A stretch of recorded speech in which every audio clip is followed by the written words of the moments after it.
नमस्कार मित्रांनो, मी ओमकार आणि तुम्ही पाहत आहात आपलं कृषीप्रधान शेतकरी न्यूज चॅनल.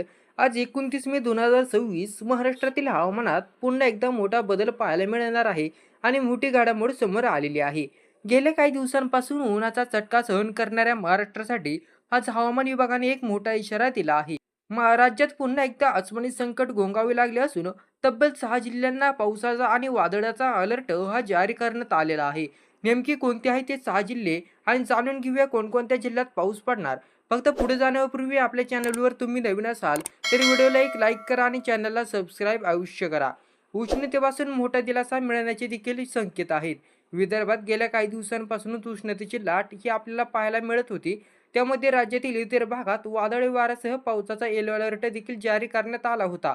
आता चंद्रपूर, वर्धा या जिल्ह्यामध्ये उष्णताही तापमान जास्त राहणार आहे. आज गोंदिया, गडचिरोली, वर्धा सोबतच अमरावती, बुलढाणा, नागपूर या भागात वादळी वाऱ्यासह पावसाचा इशारा देण्यात आलाय. भारतीय हवामान विभागाने या जिल्ह्यांना येलो अलर्ट जारी करण्यात आलेला आहे. राज्यात काहीसा दिलासा उष्णतेपासून मिळाल्यानं बघायला आपल्याला मिळत आहे. राज्यातील हवामानात सतत बदल होत आहे.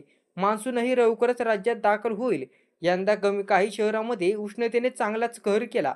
तब्बल महिन्याभराच्या उकाड्याने नंतरनं अमरावती जिल्ह्यात पावसाने तात्पुरता दिलासा दिला. काल सायंकाळी अमरावती जिल्ह्यात अनेक ठिकाणी वादळासह पावसाची शक्यता आपल्याला पाहायला मिळाली. एका बाजूला पावसाचा धोका तर दुसरीकडे उष्णतेचा उकाडा. अशा वेळी स्वतःची आणि आपल्या पिकांची काळजी नक्की घ्या. तर पुन्हा भेटूया एका नव्या व्हिडिओमध्ये. तोपर्यंत धन्यवाद.